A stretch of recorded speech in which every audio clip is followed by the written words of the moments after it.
Hello my friends, welcome to my channel. I am Elaine and today we're doing the next prompt for Junk Journal July, which is circle. So I have these things which are from the board game Unmatched Adventures. So my husband got this board game, and then these are the sheets of cardboard that have all the pieces for the game in it, and they make great stencils. I have tons of these from games. My husband quite likes board games. So I've got loads of these. So these are great stencils, and I'm going to, well, my plan at the moment is to use this to create a background of circles in a few different sizes, and then I'm not sure what I'm going to put on top of my background. I do have some images with like of moths with the moon, which I thought might be nice, and then I have this apple, which isn't really a circle but close. We'll have circle in the background anyway. So I'm going to create my background and then look through my stuff and see what we can come up with to make our focal point. So what I think I'm going to do is just draw in the circles with like a pencil or a pen, and then maybe use watercolors to paint them in. I kind of just feel like using watercolor paints today. So let's start with this and see how it goes.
So this is what I've done for circle, a very simple one today, but it was really enjoyable to create. Like, I really enjoyed doing the painting.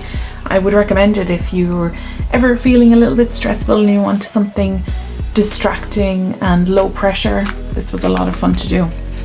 So that is it for today's spread. Thank you so much for joining me, and I will see you in the next one.